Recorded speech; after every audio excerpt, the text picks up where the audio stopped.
Hello learners, welcome to your learning space. In today's video, we will discuss another chapter of BSc. BSc का next chapter हम start करने वाले हैं and the chapter is chemical bonding first. क्योंकि chemical bonding जो है अपने आप में बहुत wide टॉपिक है, इसमें बहुत सारे टॉपिक्स आपको बहुत सारा कंटेंट आपको देखने को मिलता है। दैट्स वाई इसको दो पार्ट्स में पढ़ा जाता है। केमिकल बॉन्डिंग फर्स्ट अभी आपके सिलेबस में रखा है और नेक्स्ट टाइम फिर ये केमिकल बॉन्डिंग सेकेंड करके रखते हैं। इससे जो कंटेंट है वो आपको हाफ हाफ करके पढ़ने को मिल जाता है, जो आपके लिए ईजी पड़ता है। ठीक है, अब यहाँ पर बात करेंगे इसके फर्स्ट टॉपिक की, और फर्स्ट टॉपिक है हमारा valence bond theory. Valence bond theory. Valence bond theory क्या कहती है? सबसे पहले वैलेंस बॉन्ड थ्योरी की बात करेंगे कि वैलेंस बॉन्ड थ्योरी दी किसने थी। तो valence bond theory given by Pauling, Pauling ने दी है। ठीक है, और इसने क्या कहा? इसने ये कहा, इसने हाइब्रिडाइजेशन का कॉन्सेप्ट दिया। इसने किसका कॉन्सेप्ट दिया? हाइब्रिडाइजेशन का। हाइब्रिडाइजेशन, तो मैं हाइब्रिडाइजेशन का हल्का सा नॉलेज आपको दे देती हूँ कि क्या हाइब्रिडाइजेशन होता है, हल्का सा आइडिया दे देती हूँ। उसके बाद वैलेंस बॉन्ड थ्योरी इजीली आप समझ जाएंगे, क्योंकि इसने हाइब्रिडाइजेशन पर ही फोकस किया था। ठीक है, तो हाइब्रिडाइजेशन होता क्या है, मैं कार्बन का एग्जाम्पल लेके बता देती हूँ। CH4 जैसे हमारा कार्बन है, ठीक है, तो हमारा यहाँ पर जो कार्बन है, जब आप इसके ऑर्बिटल्स देखेंगे तो इसका इलेक्ट्रॉनिक जो कॉन्फ़िगरेशन है वो हमें पता है 2s2 2p2 होता है। वैलेंस में इसके 4 इलेक्ट्रॉन होते हैं, और अगर मैं इनको ऑर्बिटल्स में दिखाऊं तो we can express like this, 1 2 3, ये 2 इलेक्ट्रॉन है। ठीक है, अब होता क्या है, एट फर्स्ट यहाँ पर एक्साइटेशन होगा। एक्साइटेशन होगा, ये इलेक्ट्रॉन क्या होगा, अपर एनर्जी वाले ऑर्बिटल्स में एक्साइट होकर चले जाएगा, और रिजल्टेंट हमें इस तरीके का इलेक्ट्रॉनिक कॉन्फ़िगरेशन देखने को मिलेगा। ठीक है, अब चीज़ क्या होती है, यहाँ पर देखो 4 बॉन्ड है इस तरीके से कार्बन का जो है स्ट्रक्चर रहता है। अब यहाँ पर नॉर्मली है क्या, जैसे अब यहाँ पर अगर इस फॉर्म में डायरेक्ट कार्बन हाइड्रोजन के साथ बॉन्डिंग करने जाएगा तो एक हाइड्रोजन यहाँ पर पेयरिंग करेगा, फिर एक हाइड्रोजन इधर, एक हाइड्रोजन इधर, और एक हाइड्रोजन इधर पेयरिंग करेगा। रिजल्टेंट हमें क्या दिखना चाहिए? रिजल्टेंट हमें ये दिखना चाहिए, क्योंकि ये हमारा एस एस ऑर्बिटल है और ये हमारे पी ऑर्बिटल है, तो रिजल्टेंट हमें भाई ये दिखेगा, दिखना चाहिए कि एक जो ऑर्बिटल, एक जो बॉन्ड है उसमें, उस बॉन्ड में जो कैरेक्टर है वो पी के कैरेक्टर होने चाहिए। यहाँ से आना चाहिए, मतलब 3 बॉन्ड्स में पी के कैरेक्टर होने चाहिए। पी कैरेक्टर ज्यादा होना चाहिए, पी कैरेक्टर ज्यादा होना चाहिए, पी कैरेक्टर ज्यादा होना चाहिए। क्यों? क्योंकि वो कार्बन के पी ऑर्बिटल्स के साथ बॉन्डिंग करके बनाए गए हैं। और एक जो बॉन्ड है उसमें एस कैरेक्टर ज्यादा होना चाहिए। ये चीज होनी चाहिए। क्यों होनी चाहिए? क्योंकि एक बॉन्ड सिर्फ एस के साथ और एस ऑर्बिटल के साथ बॉन्डिंग करके बना है, बाकी 3 पी के साथ बने हैं। लेकिन ऐसा नहीं होता है। जब इसका एक्सपेरिमेंटली इनके बॉन्डों को चेक किया गया तो इन बॉन्डों में देखा गया कि सारे जो ऑर्बिटल हैं उनमें एस कैरेक्टर और पी कैरेक्टर सेम है। एस कैरेक्टर और पी कैरेक्टर सेम है। तो इस चीज को एक्सप्लेन करने के लिए हाइब्रिडाइजेशन की थ्योरी आई। हाइब्रिडाइजेशन ने इसको एक्सप्लेन कर दिया कि भाई ऐसा हुआ क्यों, क्यों ऐसा होता है, वो मैं आपको बताती हूँ। यहाँ पर डायरेक्ट ये जो बॉन्डिंग है ये नहीं होती है। इधर से जब ये इलेक्ट्रॉन एक्साइटेड हो जाते हैं तो ये जो 4 ऑर्बिटल है, पियरिंग करने से पहले, किसी बाहर के एटम या ग्रुप के साथ पियरिंग करने से पहले खुद ही आपस में हाइब्रिडाइज्ड हो जाते हैं, खुद ही आपस में मिक्स हो जाते हैं। ठीक है, हाइब्रिडाइज्ड होने के बाद ये क्या करेंगे कि चारों जो हैं, 4 ऑर्बिटल अपना सेम एनर्जी के सेम शेप के, इनकी जब आप एनर्जी देखेंगे तो सेम हो जाएगी। इनका साइज और शेप देखोगे तो वो भी सेम हो जाएगा। ठीक है, साइज और शेप भी सेम हो जाएगा। सेम एनर्जी के सेम साइज के क्या करते हैं, 4 ऑर्बिटल का फॉर्मेशन करते हैं, और इन ऑर्बिटल्स का अब नाम पड़ता है sp3, क्योंकि एक एस ऑर्बिटल और 3 पी ऑर्बिटलों से इनका फॉर्मेशन हुआ है। अब किसी को एस और किसी को पी नहीं कहेंगे, अब चारों को sp3 कहेंगे, ठीक है। और यहाँ पर जो 4 इलेक्ट्रॉन है वो इस तरीके से रहते हैं। अब यहाँ पर आप हाइड्रोजन को बॉन्डिंग के लिए ला सकते हैं। ये जो हाइब्रिडाइज्ड ऑर्बिटल है ये बॉन्डिंग में जाते हैं। अब ये जो सारे बॉन्ड है सब के सब sp3 बॉन्ड है, दैट्स वाई इनका कैरेक्टर, इनमें sp कैरेक्टर सेम आता है, दैट्स वाई इनकी एनर्जी सेम होती है, और दैट्स वाई इनका शेप और साइज सेम होता है इन बॉन्ड्स का, ठीक है। तो यहाँ से हाइब्रिडाइजेशन का कॉन्सेप्ट हमें समझ आता है कि हाइब्रिडाइजेशन एक्चुअल में होता क्या है। मतलब किसी बाहर के एटम या बाहर की ग्रुप के साथ पेयरिंग से बॉन्ड बनाने से पहले जो सेंटर के एटम होते हैं, सेंटर का एटम कौन था यहाँ पे, कार्बन, वो अपने जो ऑर्बिटल्स होते हैं उन्हीं के बीच में मिक्सिंग कराता है, यानी कि हाइब्रिडाइजेशन करवाता है, जिसके बाद हाइब्रिडाइज्ड ऑर्बिटल बनते हैं, और वो जो हाइब्रिडाइज्ड ऑर्बिटल बनते हैं वो ही आगे बॉन्डिंग में पार्टिसिपेट करते हैं, ठीक है। तो ये होता है वैलेंस बॉन्ड थ्योरी, यही कहती है। तो वैलेंस बॉन्ड थ्योरी क्या कहती है, अब हम उस पर बात करेंगे। हाइब्रिडाइजेशन हमने समझ लिया है। देखो वैलेंस बॉन्ड थ्योरी कहती है कि जो हमारे प्योर sp d ऑर्बिटल है, प्योर sp&d ऑर्बिटल है, वो जो हैं लिगेंड के साथ, लिगेंड मतलब बाहर से आने वाले, जैसे हम केमिकल बॉन्डिंग में जो कंपाउंड पढ़ेंगे हम इस तरीके से पढ़ेंगे, एक हमारा मेटल होगा, उसमें बाहर से वो लिगेंड के साथ क्या होगा, बॉन्डिंग बना रहा होगा, ठीक है।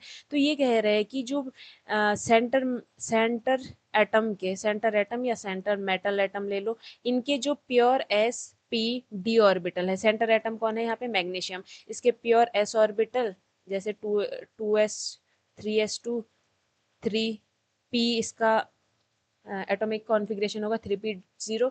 तो यहाँ पर इसके जो प्योर s ऑर्बिटल है और प्योर p ऑर्बिटल है वो जो है लिगेंड के साथ डायरेक्ट ओवरलैपिंग नहीं करते हैं, डायरेक्ट ओवरलैपिंग आपको यहाँ पर देखने को नहीं मिलेगी, ठीक है। तो हमें यहाँ से क्या पता चलता है कि भाई इस केस में जो प्योर sp d ऑर्बिटल है लिगेंड के साथ डायरेक्ट ओवरलैपिंग नहीं करेंगे। एट फर्स्ट क्या होगा, एट फर्स्ट ये जो sp d ऑर्बिटल है ये आपस में हाइब्रिडाइज्ड होंगे, इनका हाइब्रिडाइजेशन होगा, ठीक है।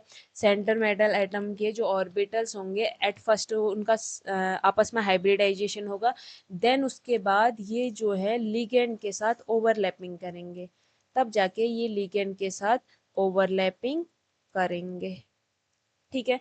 तो यही वीबीटी कहती है, यही वीबीटी ने बताया है, इसीलिए वीबीटी ने हाइब्रिडाइजेशन का कॉन्सेप्ट दिया है, ठीक है। तो अब जो वीबीटी है उसके कुछ मेन पॉइंट देख लेंगे। मेन पॉइंट देखो, वीबीटी ठीक ठाक टॉपिक है खुद में ही, तो इसमें हल्का टाइम तो लगेगा। वीबीटी के मेन पॉइंट्स की बात करें,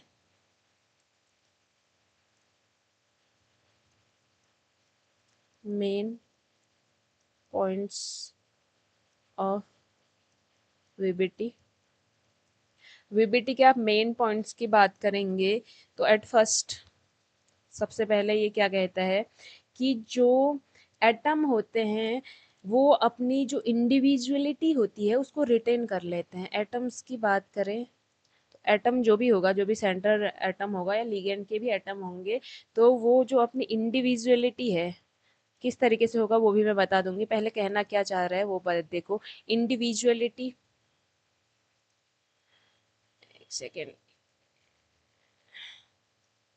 अपनी इंडिविजुअलिटी रिटेन कर लेते हैं, ठीक है। कैसे रिटेन कर लेते हैं, जब आप इनके और इन एटम्स को देखने जाओगे, जैसे मैं मैग्नीशियम MgCl2 की बात करूं तो मुझे पता है मैग्नीशियम 3s2 3p0 है, और ये 3s2 3p0 जो है यही यहीं पे हाइब्रिडाइजेशन होगा और यही पार्टिसिपेट करेंगे बॉन्डिंग में। लेकिन एट द सेम टाइम आप देखोगे, क्योंकि इलेक्ट्रॉन इसके आगे के ऑर्बिटल भी तो फुलफिल है, इसके आगे क्या है, 1s2 2s2 2p6, ये भी तो फुलफिल है, लेकिन इन पर कोई इफेक्ट नहीं पड़ता है, नो इफेक्ट, इन पर कोई इफेक्ट नहीं पड़ता है।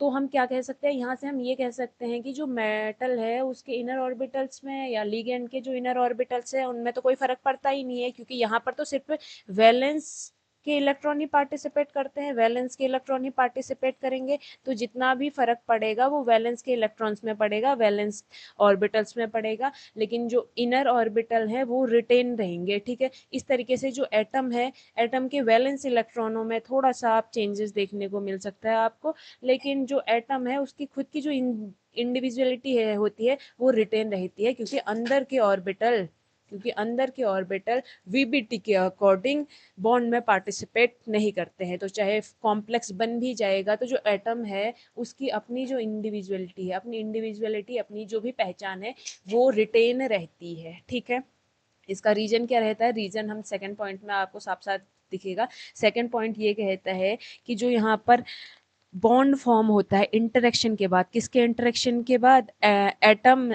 सेंट्रल मेटल एटम और लिगेंड के बीच इंटरेक्शन के बाद जो बॉन्ड फॉर्म होता है, उस बॉन्ड में सेंट्रल मेटल एटम और लिगेंड के बीच जो बॉन्ड फॉर्मेशन होती है, जो भी बॉन्ड बनेगा उस बॉन्ड में सिर्फ पार्टिसिपेट करते हैं वैलेंस इलेक्ट्रॉन, सिर्फ वैलेंस इलेक्ट्रॉन पार्टिसिपेट करते हैं। इनर जो ऑर्बिटल के इलेक्ट्रॉन है, इनर ऑर्बिटल्स के जो इलेक्ट्रॉन है जैसे ये पार्टिसिपेट नहीं करते हैं इस बॉन्डिंग में। ठीक है, तो ये हमारा सेकंड पॉइंट हो गया। तीनों पॉइंट्स एक दूसरे से मिलते जुलते हैं। ठीक है, third point is third point जब आप देखेंगे तो ये कहता है कि जब बॉन्ड बनता है तो सिर्फ वैलेंस इलेक्ट्रॉन जो है वही अपनी आइडेंटिटी लूज करता है। सिर्फ वैलेंस जो इलेक्ट्रॉन है हर बॉन्ड के किसी भी बॉन्ड के सिर्फ जो वैलेंस इलेक्ट्रॉन है वही अपनी आइडेंटिटी लूज करेंगे, वही अपनी आइडेंटिटी लूज करते हैं। ठीक है, सिर्फ वही अपनी आइडेंटिटी लूज करेंगे और बाकी जो है इनर ऑर्बिटल के इलेक्ट्रॉन सेम रहेंगे। तो तीनों पॉइंट्स सेम ही है। पहला क्या कहता है कि इंडिविजुअलिटी रिटेन रहेगी, क्यों रहेगी, क्योंकि सिर्फ वैलेंस इलेक्ट्रॉन ही अपनी आइडेंटिटी लूज करेंगे, अंदर के सेम रहेंगे तो रिजल्टेंट एटम की इंडिविजुअलिटी भी सेम रहेगी। और जो सेंट्रल मेटल एटम है ये भी तो यही कह रहा है कि जो वैलेंस इलेक्ट्रॉन है ये पार्टिसिपेट करते हैं लेकिन इनर ऑर्बिटल्स के इलेक्ट्रॉन पार्टिसिपेट नहीं करेंगे। तो ये मेन पॉइंट थे जो आपको ध्यान में रखने हैं related to VBT, valence bond theory. ठीक है, अब हम बात करेंगे कुछ इंपॉर्टेंट फैक्टर की, वैलेंस बॉन्ड थ्योरी के, कुछ इंपॉर्टेंट फैक्टर की। some of the important factor some of the important factors of this theory of this theory कौन सी थ्योरी, वीबीटी। ठीक है, तो वीबीटी के इम्पोर्टेंट फैक्टर्स की बात करें तो सबसे पहले तो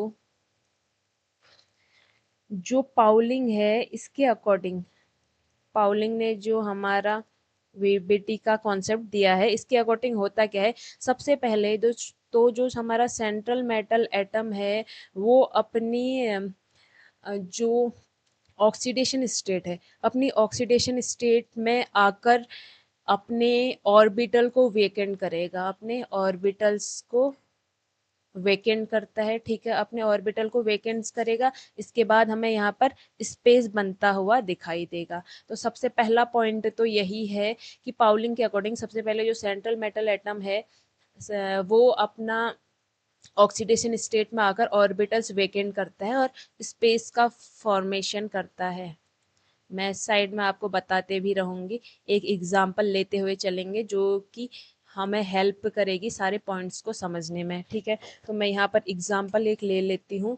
जैसे हम ले लेते हैं FeCN6, मैंने एक कॉम्प्लेक्स ले लिया FeCN6 -4, Fe(CN6-4). तो सबसे पहले इसने क्या कहा कि जो वैलेंस बॉन्ड थ्योरी है उसमें सेंट्रल मेटल एटम अपनी ऑक्सीडेशन स्टेट में ऑर्बिटल्स वेकेंट करेगा और स्पेस बनाएगा। तो सबसे पहले जो हमारा सेंट्रल मेटल एटम है इसकी ऑक्सीडेशन स्टेट निकालेंगे। ये क्या कह रहे हैं, सबसे पहले ऑक्सीडेशन स्टेट निकालो। तो इसकी ऑक्सीडेशन स्टेट निकालने के लिए इसको एक्स कंसिडर करेंगे।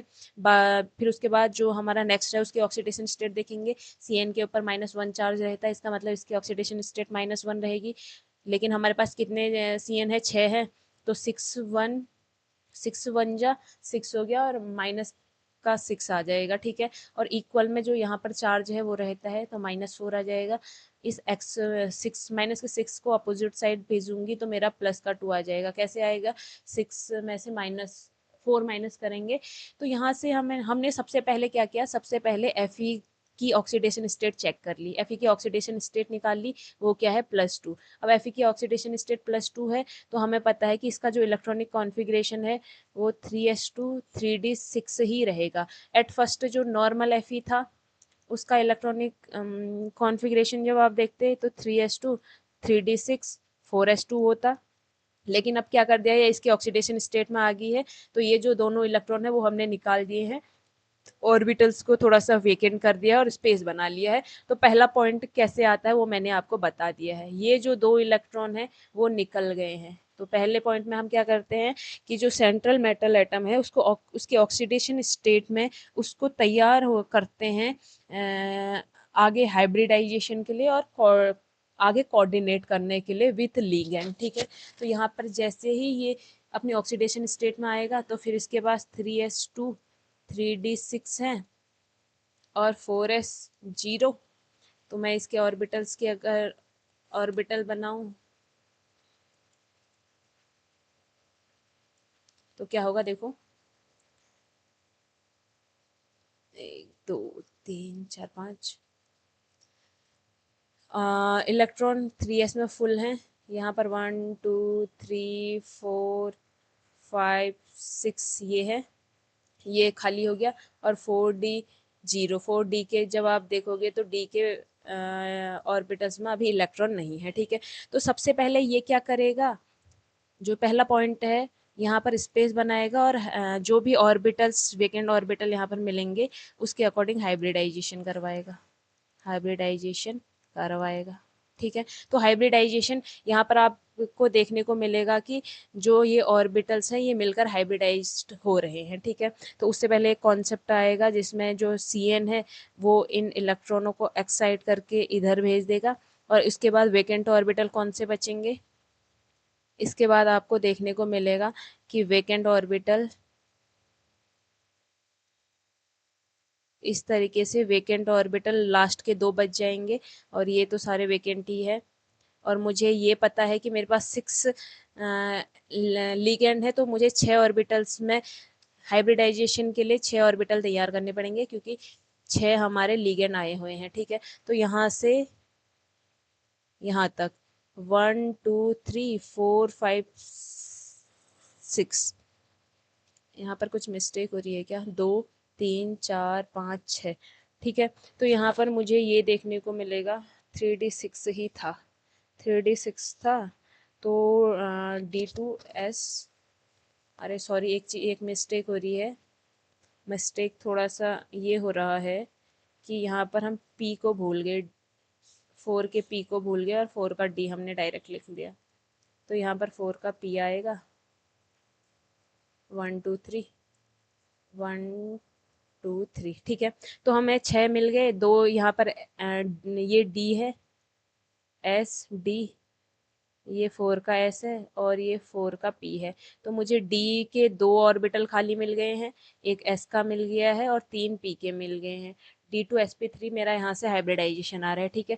तो सबसे पहले सेंट्रल मेटल जो हम पहला फैक्टर देख रहे थे उसमें हमने क्या करना है, सेंट्रल मेटल एटम के ऑक्सीडेशन स्टेट के अकॉर्डिंग जो वैकेंट ऑर्बिटल है उनका हाइब्रिडाइजेशन करवाना है। सेंट्रल मेटल एटम के ऑक्सीडेशन स्टेट के अकॉर्डिंग जो उसके वैकेंट ऑर्बिटल बन रहे हैं उनका हाइब्रिडाइजेशन करवाना है, ठीक है।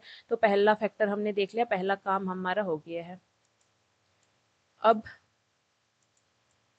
दूसरा फैक्टर क्या कहता है, दूसरा फैक्टर कहेगा कि जो लीगेंड है, सेकंड फैक्टर इज, जो लीगेंड है उन लीगेंडों के पास लोन पेयर होगा, उन इलेक्ट्रॉन लिगेंड्स के पास लोन पेयर होगा, ठीक है। और जिस ऑर्बिटल्स में वो अपने लोन पेयर कंसिस्ट किए होंगे उनको हम सिग्मा ऑर्बिटल ऑफ लिगेंड कहेंगे, सिग्मा ऑर्बिटल ऑफ लिगेंड कहेंगे। ये वो इलेक्ट्रॉन पेयर है जो बॉन्डिंग में पार्टिसिपेट करेगा, जो हमारा बॉन्ड का फॉर्मेशन कराएगा, ठीक है। तो ये जो सेकेंड फैक्टर है ये कहता है कि जो तुम्हारा लिगेंड है, अभी तो ऊपर सेंट्रल मेटल एटम देख रहे थे ना कि सेंट्रल मेटल एटम के पास भाई उसकी ऑक्सीडेशन स्टेट में वेकेंट ऑर्बिटल होने ही चाहिए, ताकि उन ऑर्बिटल्स का हाइब्रिडाइजेशन करवा के वो बॉन्डिंग के लिए प्रिपेयर कर सके। एंड सेकेंड फैक्टर है कि जो लिगेंड है उसके पास लॉन पेयर ऑफ इलेक्ट्रॉन होने चाहिए, ठीक है। लिगेंड के पास लॉन पेयर ऑफ इलेक्ट्रॉन होना चाहिए, at least one lone pair of electron तो प्रेजेंट होना ही चाहिए लिगेंड के ऑर्बिटल्स में, जो कि सिग्मा ऑर्बिटल ऑफ लिगेंड कहलाता है, और जो आगे हमारा बॉन्डिंग में पार्टिसिपेट करेगा, ठीक है। तो दैट इज, ये है हमारा सेकेंड फैक्टर। नाउ बढ़ेंगे थर्ड फैक्टर की तरफ। अब हमने क्या किया है, हमें ये पता है कि हमने यहाँ पर देखो लिगेंड की बात करें तो इसको भी एग्जाम्पल के साथ समझते हैं। हमारा एफ ऊपर क्या चल रहा था, ऊपर हमारा चल रहा था FeCN6-4, FeCN6-4 चल रहा था। FeCN6-4 में हमें ये पता है कि हमने यहाँ पर क्या करना है कि जो लीगेंड चूज किया है, देखो यहाँ पर भी तो CN लीगेंड है, तो CN लीगेंड जब आप देखोगे तो यहाँ पर एक इलेक्ट्रॉन पेयर आपको देखने को मिलेगा कार्बन के ऊपर। तो ये कह रहा है कि उस लीगेंड के पास लोन पेयर ऑफ इलेक्ट्रॉन होना चाहिए, और ये सिग्मा बॉन्ड ऑफ लीगेंड में होगा, और यही आगे पार्टिसिपेट करेगा बॉन्डिंग के लिए with vacant orbital of metals, ठीक है। अब थर्ड पॉइंट क्या कहेगा, हमने मेटल में भी जगह बना दी और लिगेंड भी अब हमारे पास आ गया है। तो थर्ड पॉइंट हमारा कहता है, थर्ड पॉइंट इज, जो हमारा थर्ड पॉइंट है वो कहता है कि जब जो हमारा सेंट्रल मेटल एटम का हाइब्रिड ऑर्बिटल्स थे, वेकेंट हाइब्रिड ऑर्बिटल्स थे, वो लीगेंड के सिग्मा ऑर्बिटल के कांटेक्ट में आते हैं, तो इन दोनों के बीच ओवरलैपिंग होती है और बॉन्ड का फॉर्मेशन होता है। जो हमारा इस तरीके से मैं दिखा देती हूँ, ये हमारा मेटल था, मेटल के हाइब्रिड ऑर्बिटल अभी हमने ऊपर देखे हैं, और ये जो हाइब्रिड ऑर्बिटल होते हैं वो वेकेंट होते हैं, वो कांटेक्ट में आते हैं लीगेंड के लोन पेयर ऑफ इलेक्ट्रॉन के, जो जिसको हम सिग्मा ऑर्बिटल ऑफ लिगेंड कहते हैं। ये भी अभी हमने देखा है, ठीक है। इन दोनों को हमने ऑलरेडी प्रिपेयर कर लिया है। अब ये कह रहा है कि जब ये दोनों एक दूसरे के कांटेक्ट में आते हैं तो बॉन्ड फॉर्मेशन होता है। क्या होता है, इन दोनों के बीच में ओवरलैपिंग होगी, इन दोनों के बीच में ओवरलैपिंग होगी, और यहाँ पर बॉन्ड का फॉर्मेशन होगा, बॉन्ड फॉर्मेशन होगा। तो वीबीटी का थर्ड पॉइंट क्या कहता है, वीबीटी का थर्ड पॉइंट कह रहा है कि जब जो मेटल का वेकेंट हाइब्रिड ऑर्बिटल है, वेकेंट हाइब्रिड ऑर्बिटल कौन सा है, वेकेंट हाइब्रिड ऑर्बिटल सब कुछ दिखाया था ना ऊपर, तो मैंने सब कुछ बता दिया है। देखो ये है वेकेंट हाइब्रिड ऑर्बिटल, ये वेकेंट भी है, खाली भी है, और हाइब्रिडाइजेशन के बाद आगे पार्टिसिपेट करेंगे, तो वेकेंट भी है और हाइब्रिड भी है, ठीक है। तो जब ये वेकेंट हाइब्रिड ऑर्बिटल जो है of metal, vacant hybrid orbital of metal, जब ये मेटल के vacant hybrid orbital sigma orbital of ligand, ligand का सिग्मा ऑर्बिटल के साथ पार्टिसिपेट करेंगे, sigma orbital of ligand, ligand के इस ऑर्बिटल को हमने क्या कहा था, क्या कहते हैं, सिग्मा ऑर्बिटल। तो इसके साथ इसके कांटेक्ट में आएगा, ये दोनों एक दूसरे के कांटेक्ट में आएंगे तो बॉन्ड फॉर्मेशन होगा, ठीक है। ये है third factor of EBT. Next is fourth, क्या है, जो कॉम्प्लेक्स की ज्योमेट्री होगी। देखो यहाँ पर फॉर्मेशन किसका होगा, कॉम्प्लेक्स का होगा। कॉम्प्लेक्स क्या है, इसमें मैंने क्या बताया, जो ये FeCN6 है, Fe6 - 4 ये एक कॉम्प्लेक्स है, ठीक है। तो ये जो कॉम्प्लेक्स है वो किससे बनता है हमारे सेंट्रल मेटल एटम और लिगेंड से है। तो ये जो कॉम्प्लेक्स है इसकी आप ज्योमेट्री की अगर बात करोगे,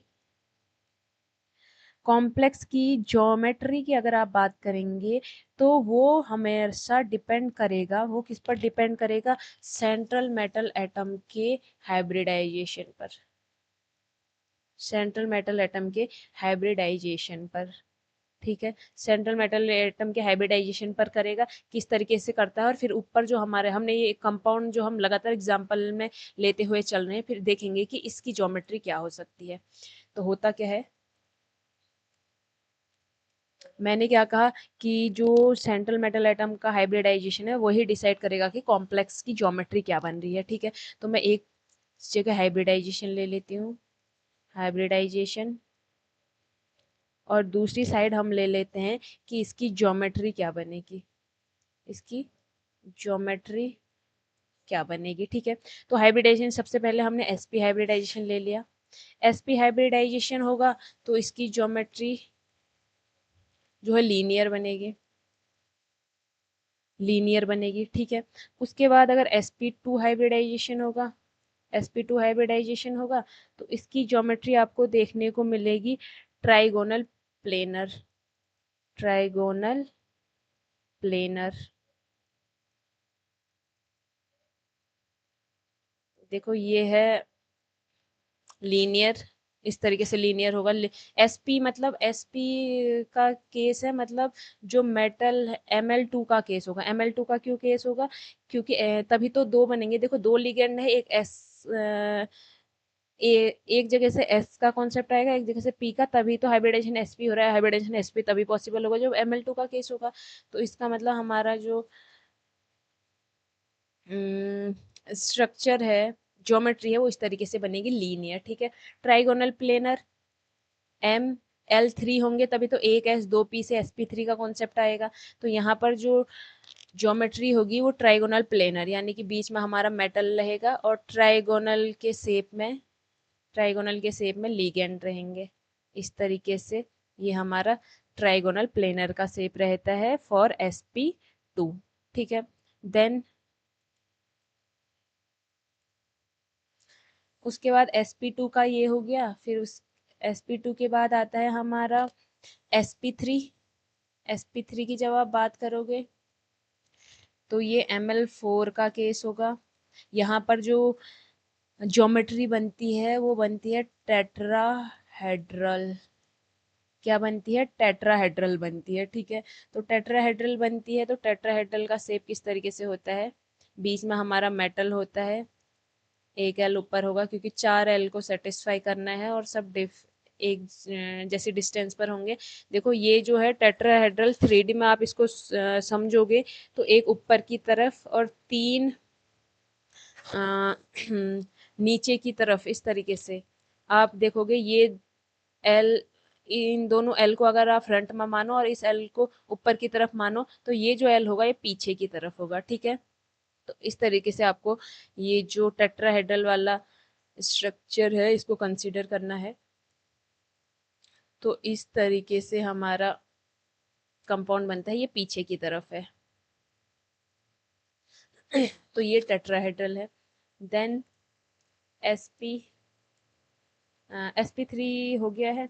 अब sp3 के बाद आता है dsp2। अलग अलग हाइब्रिडाइजेशन के लिए ज्योमेट्री बता दे रहे हैं कि क्या क्या होगी। dsp2 की बात करें तो dsp2 के भी तो किसका केस होगा, एक dsp2 है, dsp2 यानी कि दो p एक d एक s, यानी कि चार का ही केस है। ml4 का ही केस होगा ये भी।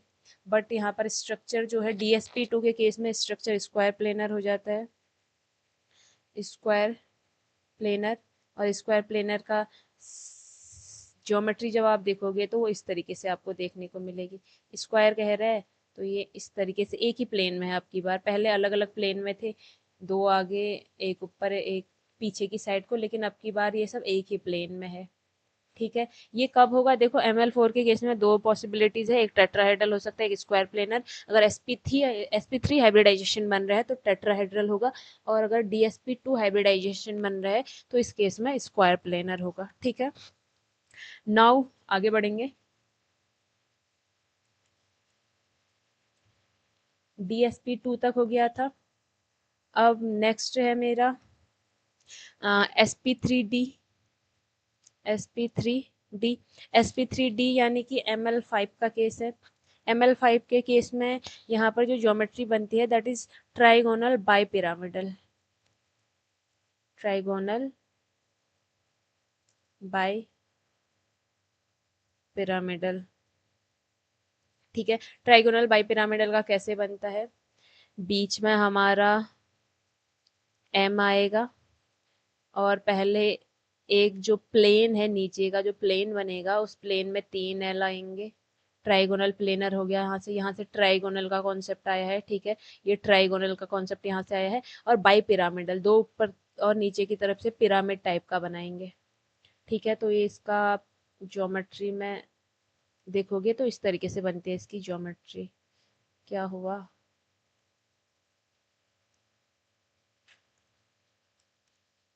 इस तरीके से आप ज्योमेट्री इसकी बनते हुए देखोगे। ये तो ट्राइगोनल वाला कॉन्सेप्ट हो गया।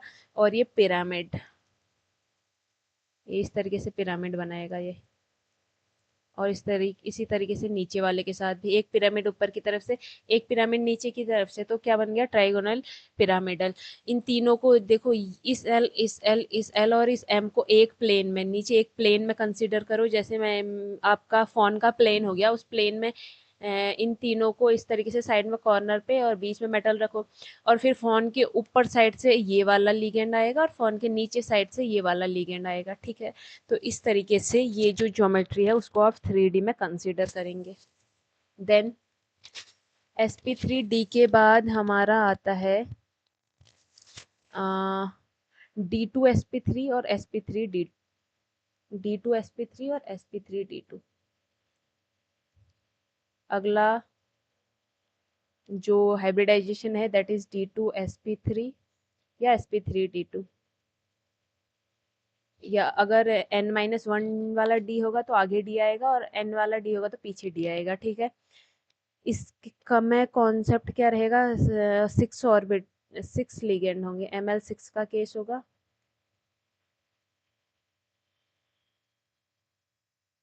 ml6 का केस है। ठीक है, ml6 का केस है तो यहाँ पर आपको क्या चीज देखने को मिलेगी, ध्यान देना। जो इसका शेप है, ज्योमेट्री है, वो तो ऑक्टाहेड्रल होगी। ऑक्टाहेड्रल होगी, और होगी किस तरीके से?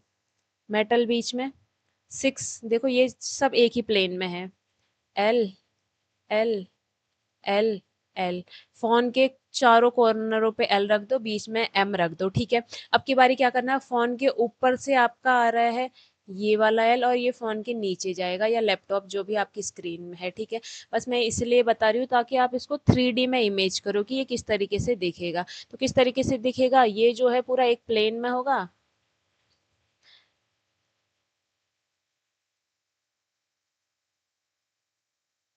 ये जो है एक प्लेन में होगा, आपको जिस इस तरीके से दिख रहा है। और जो ऊपर और नीचे वाले एल हैं वो इस प्लेन के ऊपर से आ रहा होगा एक, और एक नीचे से आ रहा होगा। ठीक है, तो ये इस तरीके से हमारा स्ट्रक्चर बनता है यहाँ पर ऑक्टाहेड्रल का। तो इस तरीके से हम कह सकते हैं कि जो स्ट्रक्चर ऑफ कॉम्प्लेक्स है, ये सारे क्या है? स्ट्रक्चर ऑफ कॉम्प्लेक्स है। ये कॉम्प्लेक्स के स्ट्रक्चर जो है वो हाइब्रिडाइजेशन ऑफ मेटल के हाइब्रिडाइजेशन पर ही डिपेंड करेंगे। ये इस चीज़ पर डिपेंड नहीं करते हैं कि आपका लिगेंड कौन सा है, उस पर डिपेंड नहीं करेगा। लिगेंड पर डिपेंड नहीं करता है, ये डिपेंड करता है सेंट्रल मेटल एटम पर। ठीक है, वो भी सेंट्रल मेटल एटम का हाइब्रिडाइजेशन क्या आ रहा है। तो यहाँ पर इसका देखें हम, इसका मैंने जो ये हम एग्जाम्पल ले रहे थे स्टार्टिंग से ही, ऊपर मैंने हाइब्रिडाइजेशन क्या आ रहा है वो तो बता दिया था। देखो मैंने यहाँ पे बता दिया था कि हाइब्रिडाइजेशन क्या आ रहा है। हाइब्रिडाइजेशन हमारा क्या आ रहा था? D2sp3। D2sp3 हाइब्रिडाइजेशन आ रहा था, तो अभी मैंने क्या बताया, D2sp3 का ऑक्टाहेड्रल होगा। क्या होगा? ऑक्टाहेड्रल होगा। तो मुझे मैंने यहाँ से क्या चीज़ बता दी भाई, मैंने यहाँ से ये चीज़ बता दी कि जो ये हमारा कॉम्प्लेक्स है उसका ज्योमेट्री कैसे दिखेगी। उसकी ज्योमेट्री ऐसी दिखेगी, बीच में मेटल, चारों साइड लिगेंड, चारों प्लेन में लिगेंड, और एक लिगेंड ऊपर से और एक लिगेंड नीचे से। देखो कितनी आसानी से हम स्टेप बाय स्टेप आगे बढ़ के एक कॉम्प्लेक्स के बारे में सब कुछ बता दे रहे हैं। पहले हमने बताया कि वो उस कॉम्प्लेक्स का मेटल आखिर लिगेंड के साथ ओवरलैपिंग से पहले क्या तैयारी करता है, क्या तैयारी करता है कि ऑर्बिटल्स को हाइब्रिडाइज्ड कर देता है अपनी ऑक्सीडेशन स्टेट में आके। देन हमने ये बताया कि लिगेंड कैसे आता है, लिगेंड आता है एक लोन पेयर ऑफ इलेक्ट्रॉन लेके। फिर वो ओवरलैपिंग कैसे करते हैं, वो ओवरलैपिंग करते हैं एक दूसरे के कांटेक्ट में आके, ठीक है। फिर ओवरलैपिंग के बाद जो कॉम्प्लेक्स है वो आपको किस तरीके का देखने को मिलेगा। तो वो कॉम्प्लेक्स की ज्योमेट्री भी हमने देख ली, वो किस पर डिपेंड करती है, उस कॉम्प्लेक्स की ज्योमेट्री डिपेंड करती है हमारी कि जो ऑर्बिटल सेंट्रल मेटल एटम है उसका हाइब्रिडाइजेशन क्या होगा। हाइब्रिडाइजेशन, अलग अलग हाइब्रिडाइजेशन के लिए हमने अलग अलग ज्योमेट्रीज भी देख ली हैं, ठीक है। अब मैं आऊँगी नेक्स्ट पॉइंट पर। अब यहाँ पर हमारा एक कॉन्सेप्ट आता है कि जो लीगेंड है वो उन लिगेंड की स्ट्रेंथ क्या रहती है। लिगेंड की स्ट्रेंथ का भी हमारा आगे देखोगे कि इनकी से साइज पर, सॉरी ज्योमेट्री पर थोड़ा सा इम्पैक्ट पड़ता है। तो इसके लिए पहले हमें लिगेंड की स्ट्रेंथ पर ध्यान देना पड़ेगा कि लिगेंड की स्ट्रेंथ एक्चुअल में होती क्या है। लिगेंड की स्ट्रेंथ की बात करूंगी, strength of ligand, strength of ligand. तो लिगेंड की स्ट्रेंथ के लिए डायरेक्टली एक स्पेक्ट्रोकेमिकल सीरीज दे दी गई है और उस सीरीज को आपने ध्यान रखना है, या फिर उस सीरीज में जो इम्पोर्टेंट इम्पोर्टेंट ग्रुप्स होंगे, एटम्स होंगे, मॉलिक्यूल होंगे, उनका ध्यान रख लेना। वहाँ से आपको समझ आ जाएगा कि आपको इनको कैसे यूज करना है। तो सबसे पहले मैं वीक लिगेंडों से स्टार्ट करूंगी। हमारा आई माइनस होता है weak ligand, then B R minus होता है, उसके बाद सी एल माइनस होता है। ये सब वीक है और आगे इनके आगे को इनकी स्ट्रेंथ बढ़ रही है, यानी कि स्ट्रॉन्ग लिगेंड बनने की तरफ को जा रहे हैं। NH3 माइनस इससे स्ट्रॉन्ग होगा, F माइनस इससे स्ट्रॉन्ग होगा, यूरिया वाला कंपाउंड इससे भी स्ट्रॉन्ग होगा, OH माइनस इससे स्ट्रॉन्ग होगा, OX2 माइनस इससे स्ट्रॉन्ग है, H2O इससे स्ट्रॉन्ग है, N नाइट्रोजन वाले कंपाउंड आएंगे अब, GLY ग्लिसरेट है ये। फिर NH3 पेरिडिन, पेरिडिन के बाद है EN एथिलीन डायमीन, थाइलिन डायमीन के बाद है ऑर्थोफिनेंथ्रीन, उसके बाद है CH नहीं होगा, हाँ हाँ, CH minus, then CN minus, और लास्ट में CO माइनस, ठीक है। अब ये हमें क्या बता रहा है, ये हमें बता रहा है कि इस तरफ को जो लिगेंड की स्ट्रेंथ है, लिगेंड की स्ट्रेंथ या लिगेंड फील्ड जो हम बात करें वो बढ़ रही है, ठीक है। लिगेंड स्ट्रेंथ बढ़ रही है। और जब हम पीछे की तरफ को जाएंगे, पीछे की तरफ को जाएंगे तो लिगेंड स्ट्रेंथ कम हो रही है, यानी कि ये वीक लिगेंड है। ये क्या है? वीक लिगेंड है। और नीचे जो हम इनकी बात कर रहे थे ये स्ट्रॉन्ग लिगेंड हो जाएंगे, स्ट्रॉन्ग लिगेंड, ठीक है। ये है लिगेंड की स्ट्रेंथ देखने के लिए स्पेक्ट्रोकेमिकल सीरीज। इस सीरीज के अकॉर्डिंग आप डिसाइड करेंगे कि कौन सा लिगेंड हमारा स्ट्रॉन्ग रहेगा। जिसकी स्ट्रेंथ ज़्यादा होगी वो हमारे स्ट्रॉन्ग लिगेंड होंगे, और जिनकी स्ट्रेंथ कम होगी वो हमारे वीक लिगेंड होंगे, ठीक है। नेक्स्ट फैक्टर है, जो चीज़ें हमें पता होनी चाहिए वीबीटी में, वो है आपका फोर्थ तक हमने कर लिया था, फोर्थ में हमने ज्योमेट्रीज देखी थी। अब फिफ्थ देखेंगे। फिफ्थ आता है हमारा मैग्नेटिक बिहेवियर। Magnetic behaviour.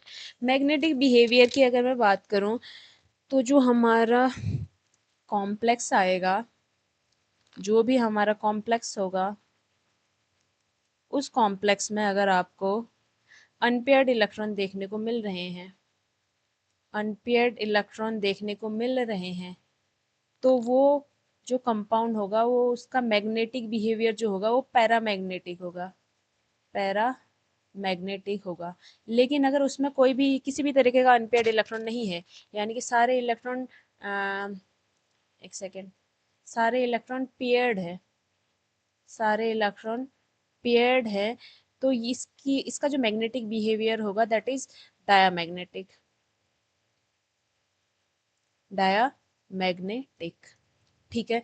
तो यहाँ से यही चीज़ हमें पता चली कि जो एग्जाम्पल, सेम जो एग्जाम्पल चल रहा था उसी को उसी में देख लेते हैं भाई, ये क्या कहना चाह रहा है।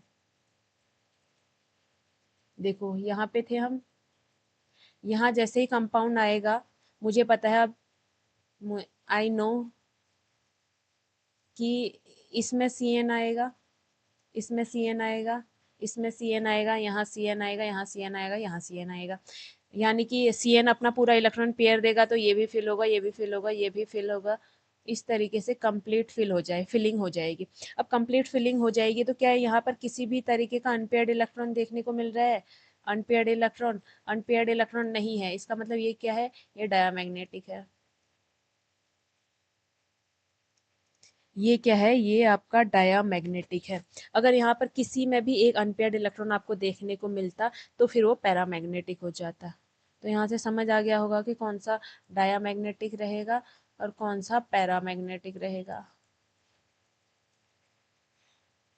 ठीक है। अब एक और चीज है कि अगर कंपाउंड या जो कॉम्प्लेक्स है वो पैरामैग्नेटिक है, इफ कंपाउंड पैरामैग्नेटिक है, यानी कि कहने का मतलब है कि अगर कंपाउंड में अनपेयर्ड इलेक्ट्रॉन है, अगर कंपाउंड में अनपेयर्ड इलेक्ट्रॉन प्रेजेंट है,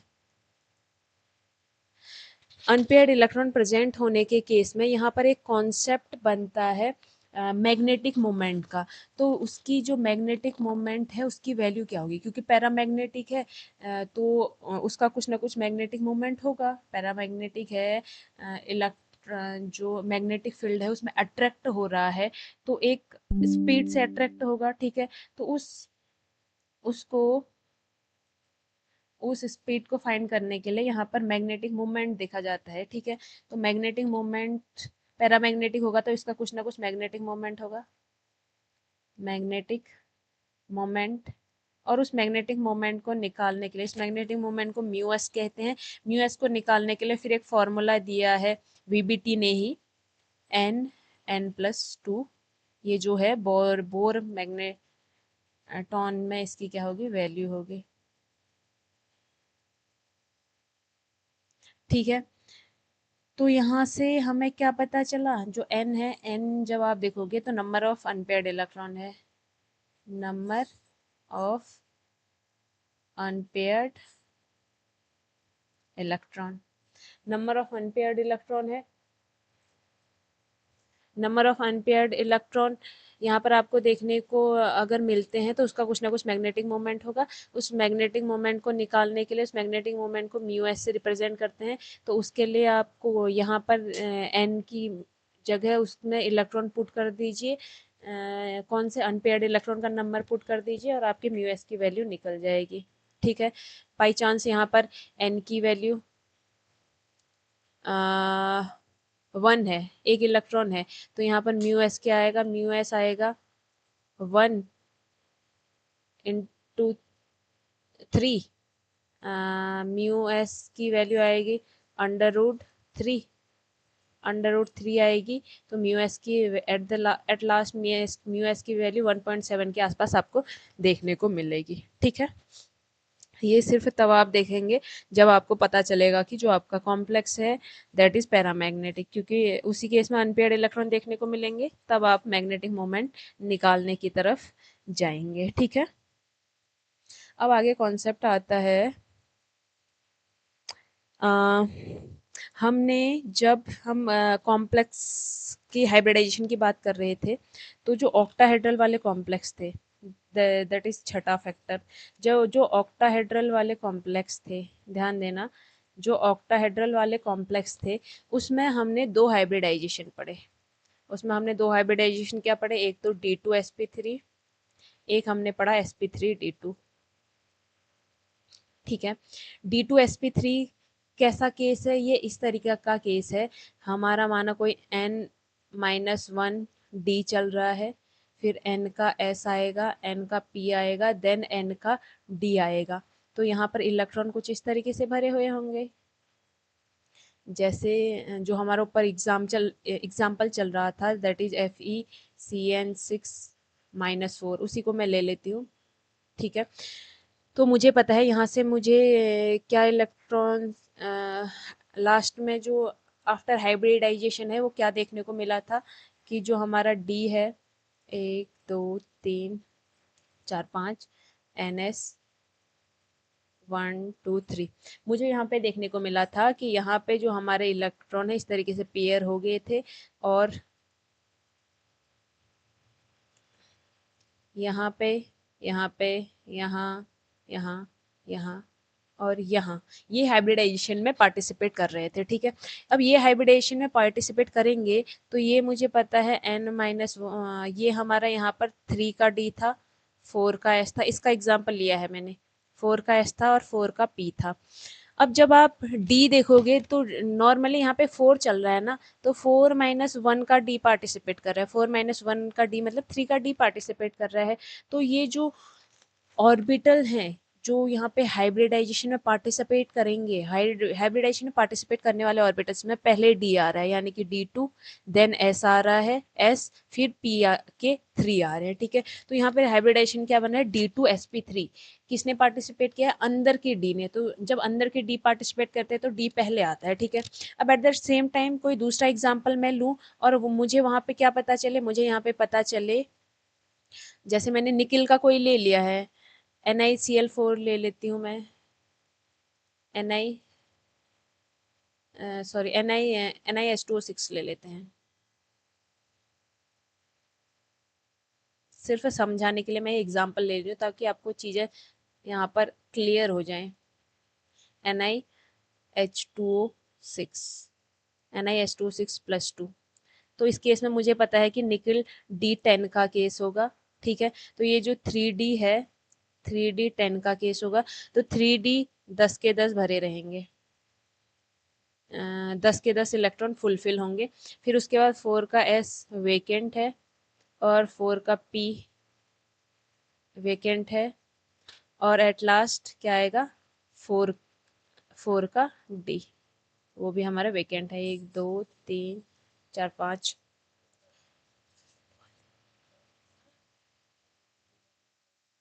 तो अब यहाँ पे क्या होगा कि जो आपको अब की बारी हाइब्रिडाइजेशन है ना वो यहाँ से स्टार्ट होता हुआ देखने को मिलेगा, क्योंकि अभी भी हमें 6 ऑर्बिटल चाहिए, 6 ऑर्बिटल्स में 6 H2O हमने डालने हैं, तो क्या होगा, S P D, S P3, और यहाँ के 2 D चाहिए होंगे, तब जाके हमारा 5 होगा। ठीक है, 2 3 2 5 और 1 6, sp3d2। ठीक है, तो यहाँ पर क्या हो गया कि जो sp3d2 है उसमें हमें पहले हमें s देखने को मिला, और जो d है वो हमें पीछे के d देखने को मिल रहे हैं। ठीक है, तो इस केस में जो हाइब्रिडाइजेशन है उसको हम D2sp3 ना कर sp3d2 कहेंगे, क्योंकि D2 हमारे n वाले d पार्टिसिपेट कर रहे हैं। यहाँ कौन सा d पार्टिसिपेट करता है, यहाँ d पार्टिसिपेट करता है n-1 का, और यहाँ पर d पार्टिसिपेट करता है n माइनस, सॉरी यहाँ पर n का d पार्टिसिपेट करे। ठीक है, अब अगर यहाँ से ऑक्टाहेड्रल, दोनों तो ऑक्टाहेड्रल के केस है, तो अगर ये वाला हाइब्रिडाइजेशन आता है तो आप इसको कहेंगे इनर इनर ऑर्बिटल कॉम्प्लेक्स। ठीक है, तो इसको हम क्या कहते हैं, इनर ऑर्बिटल कॉम्प्लेक्स। और अगर D2 पीछे का पार्टिसिपेट करेगा तो हम उसको कहेंगे आउटर ऑर्बिटल कॉम्प्लेक्स। ये हमारा हो गया inner orbital complex, outer orbital complex. ठीक है, तो अगर अंदर के डी पार्टिसिपेट करे तो इनर ऑर्बिटल कॉम्प्लेक्स हो जाएगा, बाहर के पार्टिसिपेट करते हैं तो उसको आप आउटर ऑर्बिटल कॉम्प्लेक्स कहेंगे। दोनों ही केस होंगे ऑक्टाहेड्रल के। ठीक हो गया। अब यहाँ पर जो इन एक और चीज है वो नेक्स्ट फैक्टर है, इसी में इधर इसी का कॉन्सेप्ट है तो यहीं पे बता देती हूँ मैं। नेक्स्ट फैक्टर है सेवंथ। वो क्या कहता है कि जो इनर ऑर्बिटल कॉम्प्लेक्स होते हैं, जो इनर ऑर्बिटल कॉम्प्लेक्स या इनर ऑर्बिटल ऑक्टाहेड्रल कॉम्प्लेक्स बनेंगे, इनको हम लो स्पिन कॉम्प्लेक्स कहते हैं। इनको हम लो स्पिन कॉम्प्लेक्स कहते हैं। और जो आउटर ऑर्बिटल कॉम्प्लेक्स बनते हैं, इनको हम हाई स्पिन कॉम्प्लेक्स कहते हैं। इनको हम हाई स्पिन कॉम्प्लेक्स कहते हैं। ठीक है, तो अगर इनर के डी है, अंदर के डी है तो इनर ऑर्बिटल कॉम्प्लेक्स या लो स्पिन कॉम्प्लेक्स का हो गया, बाहर के डी है तो उनको आउटर ऑर्बिटल कॉम्प्लेक्स या आप हाई स्पिन कॉम्प्लेक्स कहेंगे। समझ गए। तो अब यहाँ से आते हैं, जो हमारे वीबीटी है, वीबीटी में हम किसी भी कॉम्प्लेक्स के जो डिफरेंट टाइप ऑफ प्रॉपर्टीज हैं, जैसे मैग्नेटिक प्रॉपर्टी होगी, उसकी ज्योमेट्री होगी, उसका हाइब्रिडाइजेशन हो गया, उसके मैग्नेटिक मोमेंट की वैल्यूज होगी, इनको कैसे फाइंड करेंगे, उन चीज़ों को देखते हैं। सबसे पहले मैं एग्जांपल लेती हूँ। देखो, एक एग्जांपल तो हम जो फैक्टर्स हैं उनको पढ़ते हुए लेके ही आ रहे थे, FeCN6-4। पहले इसी को आप प्रॉपर देख लेते हैं। FeCN6-4 एग्जाम्पल चल रहे हैं हमारे। तो फर्स्ट कॉम्प्लेक्स इज FeCN6-4। जो भी हमने जिस सीक्वेंस में पढ़ा है उसी सीक्वेंस में सॉल्व करेंगे, बहुत ही इजी पड़ेगा हमने हमारे लिए। तो सबसे पहले हमने क्या करना है, सबसे पहले हमने मेटल को उसकी ऑक्सीडेशन स्टेट में वैकेंट ऑर्बिटल का हाइब्रिडाइजेशन करा देना है। तो सबसे पहले इसका ऑक्सीडेशन स्टेट निकालेंगे। तो मेटल की ऑक्सीडेशन स्टेट क्या होगी, मैंने यहाँ पर बता दी है ये चीज़ें। तो क्योंकि -1 इसका रहता है, 6 CN है तो -6 हो जाएगा, x इक्वल हो जाएगा +2। देन अब Fe नॉर्मल Fe होता तो उसका क्या आता है, electronic configuration 1s2 2s2 2p6 3s2 3p6 3d6 और 4s2। लेकिन ये जो Fe है, ये Fe में ना होकर जब ये कॉम्प्लेक्स बनाता है तो ये Fe+2 ऑक्सीडेशन स्टेट में चला जा रहा है। तो इसका मतलब यहाँ तो हम Fe+2 की ही बात करेंगे, क्योंकि ऊपर वाले कॉम्प्लेक्स में तो ये Fe+2 की स्टेज में ही है। तो तब आपका इलेक्ट्रॉनिक कॉन्फ़िगरेशन आएगा,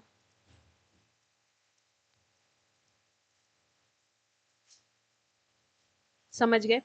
अब यहाँ पे मैं इनको ऑर्बिटल्स में दिखाऊं, तो सबसे पहले मुझे पता है मुझे 3D को इन्वॉल्व करना है, 4s को इन्वॉल्व करना है और 4p आएगा, देन 4d आएगा।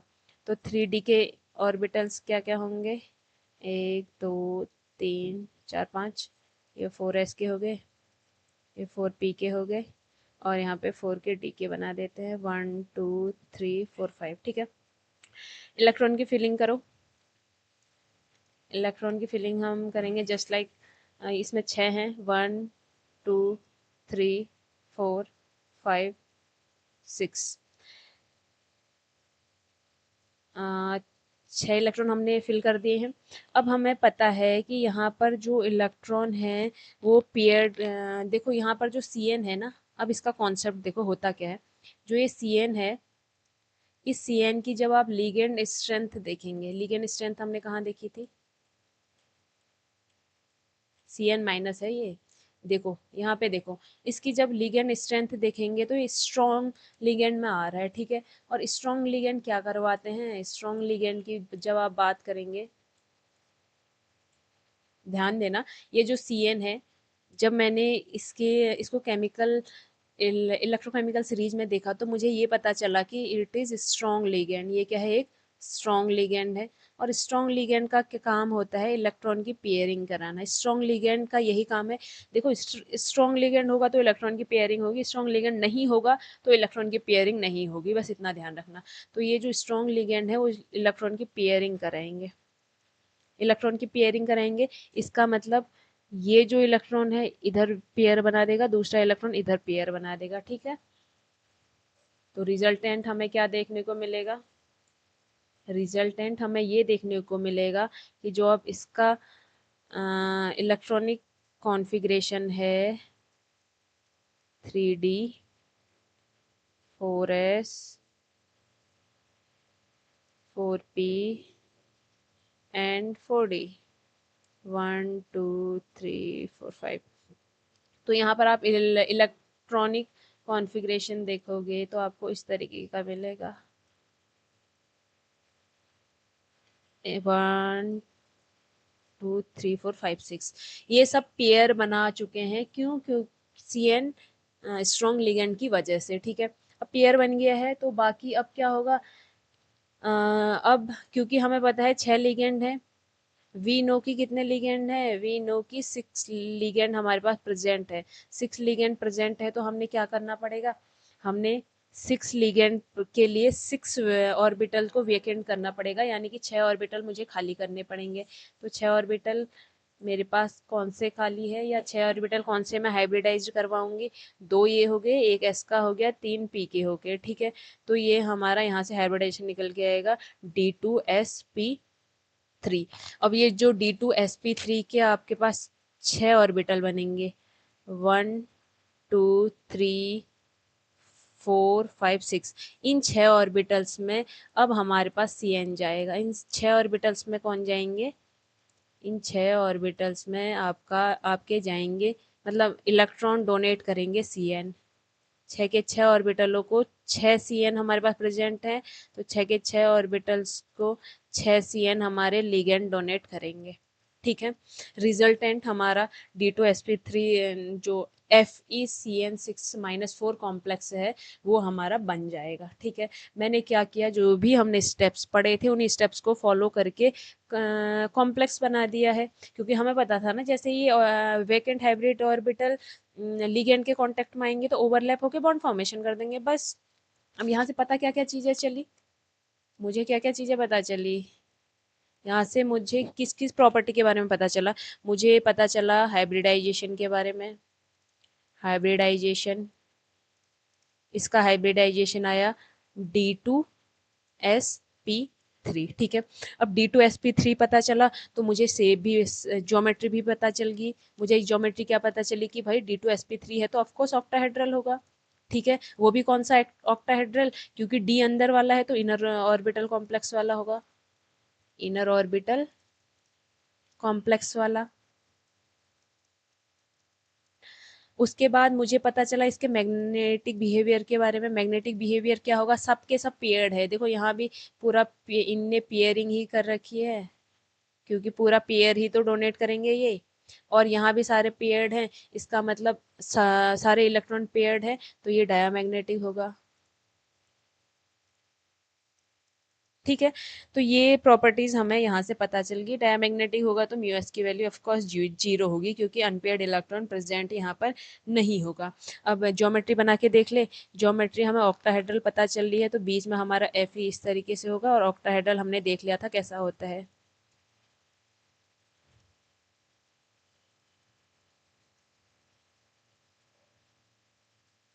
यह है हमारी ज्योमेट्री, ठीक है, जो कि क्या है, ऑक्टाहेड्रल है।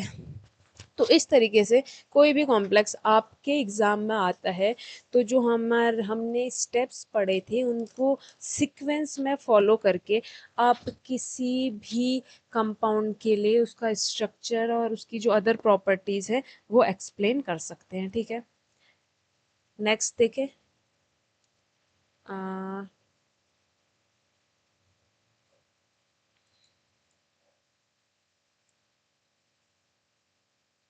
नेक्स्ट है हमारा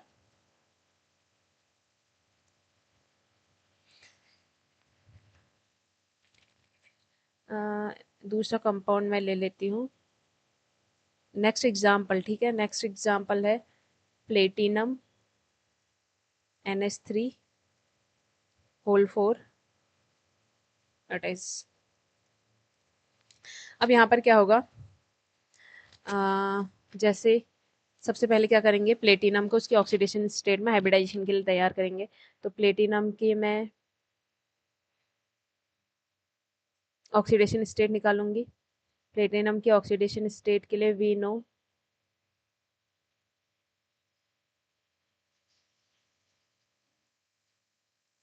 एक्स, जो NH3 होता है न्यूट्रल होता है, तो आपकी बारी इसकी जो ऑक्सीडेशन स्टेट होगी वो जीरो ही होगी, चाहे एक हो चार हो, ठीक है। इक्वल में दो, यानी कि प्लेटिनम जो है हमारा 2+, प्लेटिनम आपकी बारी जो सेंट्रल मेटल है वो हमारा 2+ ऑक्सीडेशन स्टेट में है, ठीक है। अब प्लेटिनम 2+ का इलेक्ट्रॉनिक कॉन्फ़िगरेशन देखेंगे। पहले प्लेटिनम का बता देती हूँ। प्लेटिनम जब आप देखेंगे, पेरियोडिक टेबल हम ऑलरेडी पढ़ चुके हैं, तो उसमें आपको दिखेगा कि प्लेटिनम कहाँ पर लाई कर रहा है, और उसके अकॉर्डिंग आपको पता चल जाएगा कि इसका इलेक्ट्रॉनिक कॉन्फ़िगरेशन क्या होगा। ये प्लेटिनम का इलेक्ट्रॉनिक कॉन्फ़िगरेशन रहेगा, ठीक है, क्योंकि वो निकिल के जस्ट नीचे होता है। निकिल के बाद पैलेडियम आता है, देन प्लेटिनम आता है। तो निकिल का 3D8 4s2 होता है। तो हमारा जो उसके बाद निकिल है, फिर इसके बाद पैलेडियम है, पैलेडियम का 4D8 और 5s2 होगा। देन उसके बाद प्लेटिनम आता है, तो प्लेटिनम का 5D8 और 6s2 होगा, ठीक है। इस तरीके से मैंने निकाला है। अब उसके बाद प्लेटिनम के +2 के इलेक्ट्रॉनिक कॉन्फ़िगरेशन देखेंगे। तो ये हमारा D8 तो एज इट इज़ रहेगा, लेकिन 6 के S में 0 इलेक्ट्रॉन हो जाएंगे, 6 के P में 0 इलेक्ट्रॉन, 6 के D में 0 इलेक्ट्रॉन। अब क्या करना है हमें, अब मैं यहाँ पर ऑर्बिटल्स बना दूंगी। सबसे पहले मुझे 5 के D के ऑर्बिटल दिखाने की ज़रूरत पड़ेगी। 1 2 3 4 5, देन 6 के S के, फिर 6 के P और 6 के D। यहाँ पर जो इलेक्ट्रॉन है वो आपका है 8 इलेक्ट्रॉन, 1 2 3 4 5 6 7 8। अब मैं अगर NH3 की बात करूँ, यहाँ पर जो NH3 होता है, देखो NH3 खुद में बहुत ज़्यादा स्ट्रॉन्ग लिगेंड तो नहीं होता है, लेकिन प्लेटिनम जो होता है, क्योंकि वो 3D सीरीज का पार्ट नहीं है, तो 3D सीरीज के अलावा जितने भी मेटल हैं, 3D सीरीज के अलावा जितने भी मेटल हैं, वो सारे मेटल किसी भी लिगेंड के साथ, किसी भी लिगेंड के साथ, चाहे लिगेंड कैसा ही हो, किसी भी लिगेंड के साथ पेयरिंग शो करते हैं। चाहे लिगेंड कुछ भी हो, व्हाटएवर, हमें लिगेंड को फिर देखना ही नहीं है, तो यहाँ पर पेयरिंग शो करेंगे। अब पेयरिंग शो करेंगे तो मुझे क्या पता है, ये क्या हुआ, 1 2 3 4, ये यहाँ पे ये भी पेयरिंग शो करेगा, तो ये इधर से इधर चले जाएगा, तो रिजल्टेंट क्या मिलेगा, 1 2 3 4 5, रिजल्टेंट होगा कि आगे के 4 पेयर्ड हो जाएंगे और पीछे का एक ही बचेगा, ठीक है। ये हो गया, और पीछे पी के 3 वैसे ही हैं। अब यहाँ पर हाइब्रिडाइजेशन के लिए मुझे देखो कितने ऑर्बिटल को हाइब्रिडाइज करवाएंगे, जितने लीगेंड है, तो लीगेंड कितने हैं, 4 है, तो मुझे 4 ही ऑर्बिटल चाहिए। एक ये हो गया, एक S का हो गया, और 2 P के हो गए। तो एक D का हो गया, एक S का हो गया, 2 P के हो गए, DsP2। हाइब्रिडाइजेशन क्या आया,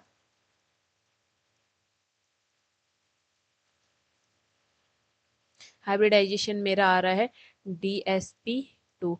इन DsP2 के जो हमारे 4 ऑर्बिटल बनेंगे, इन चारों ऑर्बिटल में आपको देखने को मिलेगा इलेक्ट्रॉन।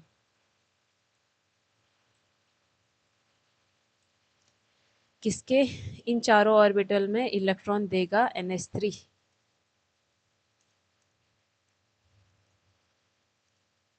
यहाँ पर भी NH3 क्योंकि 4 NH3 है तो चारों ऑर्बिटल को सेटिस्फाई कर सकता है। हाइब्रिडाइजेशन आ गया DsP2 हाइब्रिडाइजेशन होगा तो ज्योमेट्री क्या होगी? ज्योमेट्री हमने पढ़ी थी, स्क्वायर प्लेनर होगी। और मैग्नेटिक बिहेवियर की बात करें तो सब के सब पेयर्ड है तो डायमैग्नेटिक होगा। ठीक है, म्यू एस की वैल्यू 0 होगी क्योंकि अनपेयर्ड इलेक्ट्रॉन आपका 0 है। अब DsP2 ज्योमेट्री बना के देखें तो बीच में हमारा है प्लेटिनम और NH3 हमारा कहाँ आएगा? DsP2 है तो स्क्वायर प्लेनर होगा और स्क्वायर प्लेनर के केस में इस तरीके की ज्योमेट्री आपको देखने को मिलती है।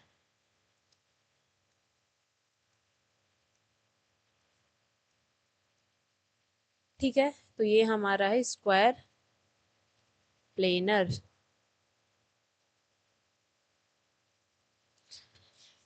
ठीक है, तो यहाँ से हमें पता चलता है कि जो हमारा PTNS3 था उसका जो शेप है वो स्क्वायर प्लेनर होगा। नाउ आगे बढ़ेंगे और नेक्स्ट देखेंगे, नेक्स्ट एग्जांपल लेंगे। Next example is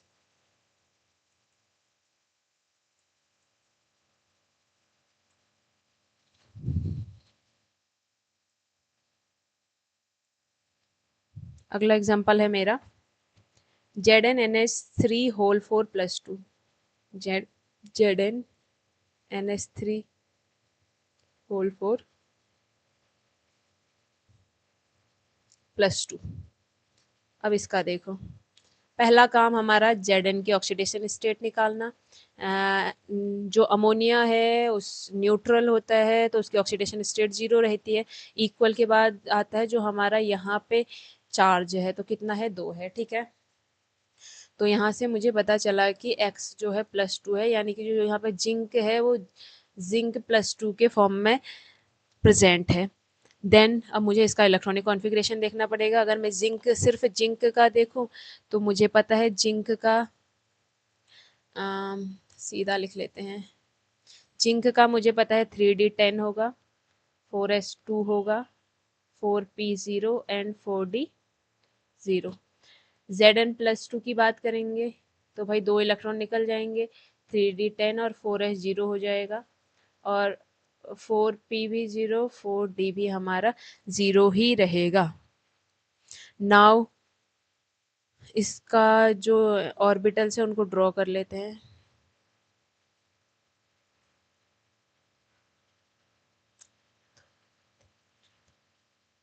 4s, 4p, 1 2 3 4 5, 3d, 4s, 4p, 4d। ठीक है, 3d में 10 है,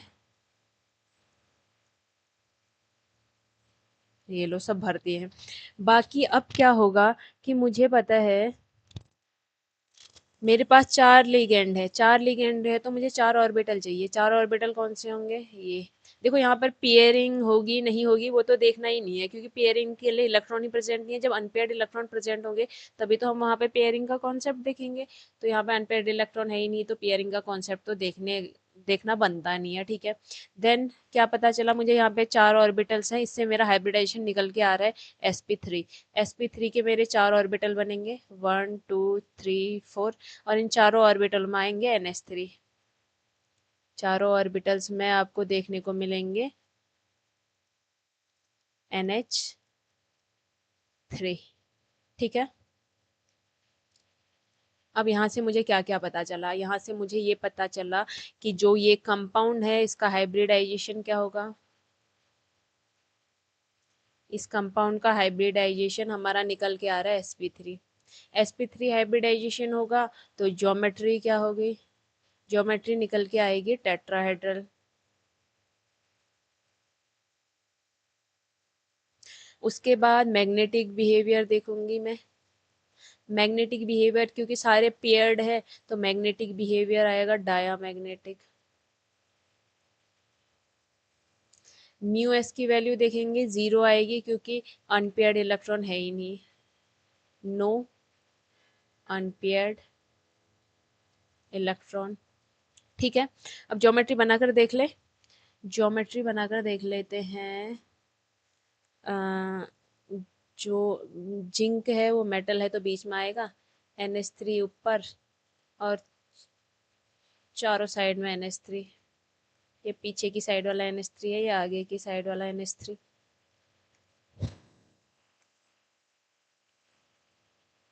ये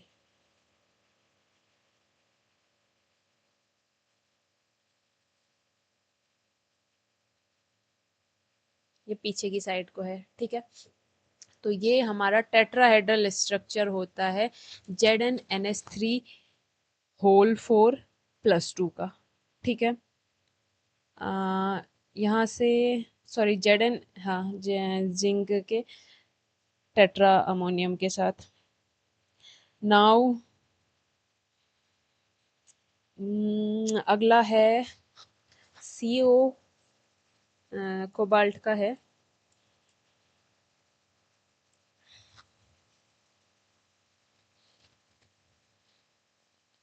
कंपाउंड है मेरा CONH3 होल 6Cl3।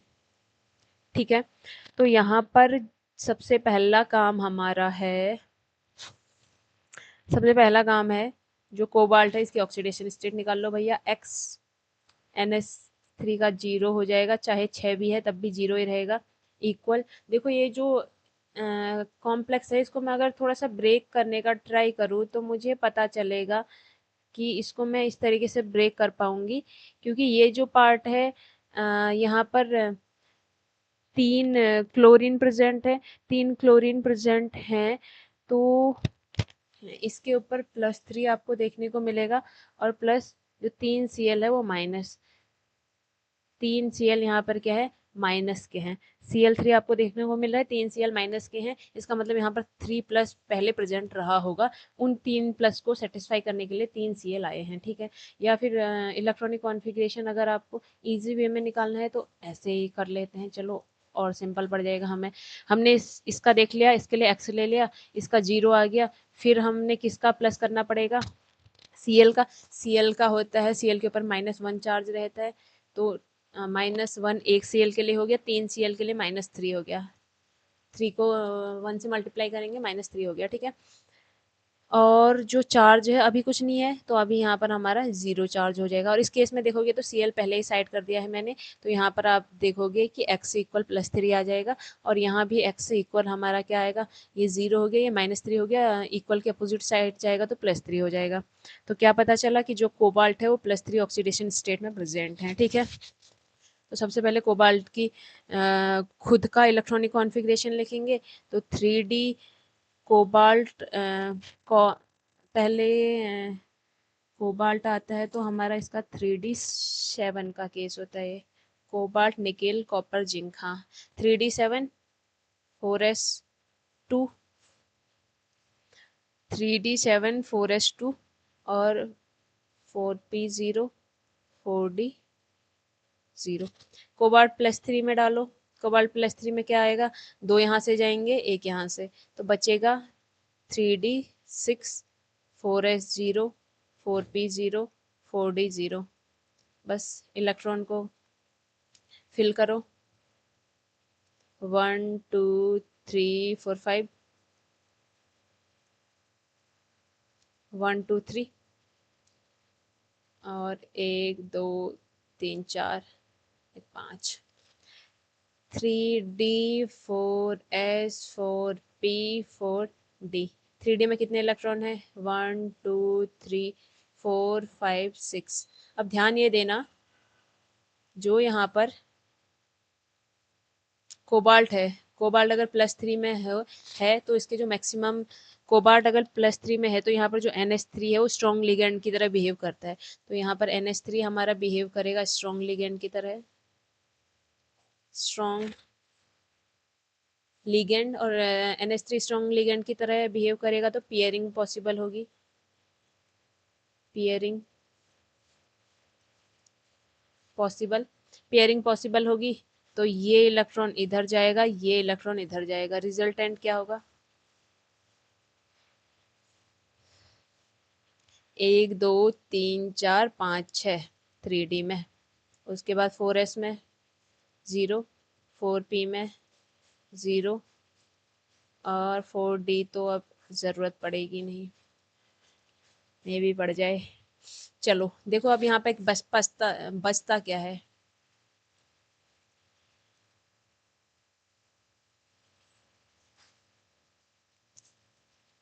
ध्यान देना, हल्का सा स्पेस ले लेते हैं। मुझे पता है 6 लिगेंड है तो 6 लिगेंडों के लिए 6 ऑर्बिटल खाली करने पड़ेंगे। 2 ये हो गए, एक s का हो गया, 3 p का हो गया। हाइब्रिडाइजेशन क्या आ रहा है? हाइब्रिडाइजेशन आ रहा है आपका D2, आगे के D2 है D2sp3, ठीक है। D2sp3 आ रहा है और D2sp3 में हमारे 6 ऑर्बिटल्स होंगे, 1 2 3 4 5 6। इन 6 ऑर्बिटल्स में आपके क्या जाएंगे? इन 6 ऑर्बिटल में 6 NH3 जाएंगे, एक NH3, 2 NH3, 3 4 5 6 NH3, 6 के 6 ऑर्बिटल में चले जाएंगे। रिजल्टेंट यहाँ से हमें हाइब्रिडाइजेशन की बात करें तो हमारा हाइब्रिडाइजेशन आएगा एस D2sp3। और हाइब्रिडाइजेशन के बाद ज्योमेट्री की बात करेंगे। ज्योमेट्री की जब बात करोगे तो ऑक्टाहेड्रल आएगा। ऑक्टाहेड्रल भी कैसा? इनर वाला। क्यों? क्योंकि अंदर के डी ऑर्बिटल ने पार्टिसिपेट किया है। इनर ऑर्बिटल ऑक्टाहेड्रल, या इनर ऑर्बिटल कॉम्प्लेक्स भी कह सकते हैं। Then magnetic behaviour, magnetic behaviour बताओ भाई। डायमैग्नेटिक ही है, डायमैग्नेटिक ही है। अब एट लास्ट जो हम देखते हैं वो हमारा स्ट्रक्चर, ज्योमेट्री बनाकर देखते हैं। तो ज्योमेट्री की बात करें, स्ट्रक्चर की बात करूं, कोबाल्ट आएगा। ऑक्टाहेड्रल कैसे होता है? ऑक्टाहेड्रल में पहले जो 4 लिगेंड होंगे वो प्लेन में होंगे और 2 लिगेंड ऊपर और नीचे से आएंगे, ठीक है। तो इस तरीके की इसकी ज्योमेट्री आपको देखने को मिलेगी। ये कॉम्प्लेक्स है CONH3Cl3।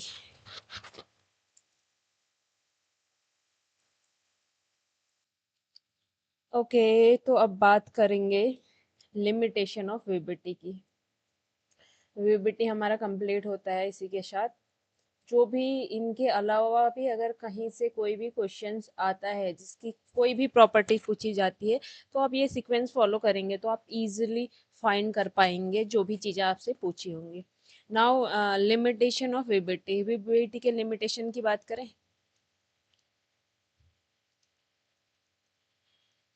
Limitation of valence bond theory.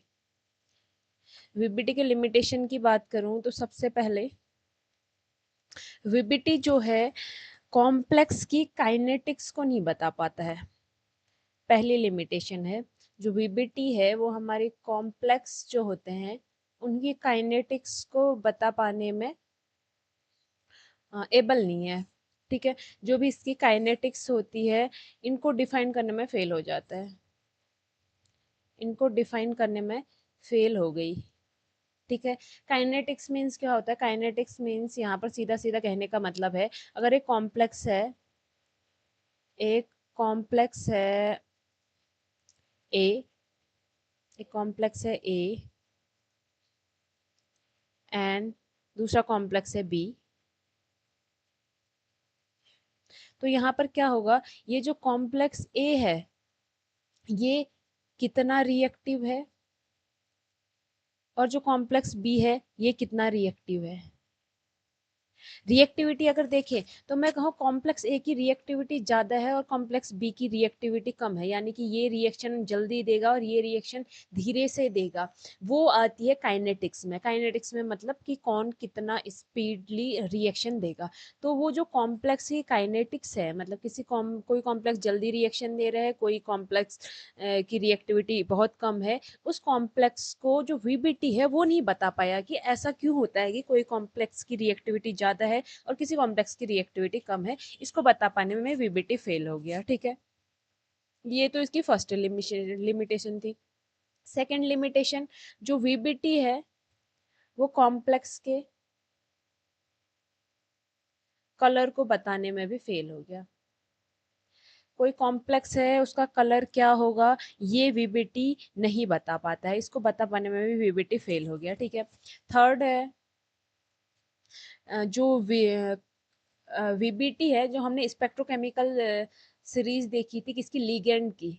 Ligands की हमने एक सीरीज देखी थी, आपको पता होगा अभी जिस टाइम, मतलब थर्ड फोर्थ पॉइंट के बाद, जब हम फैक्टर पढ़ रहे थे तो फोर्थ पॉइंट के बाद हमने लिगेंड की एक सीरीज देखी थी जिसमें हमने वीक लिगेंड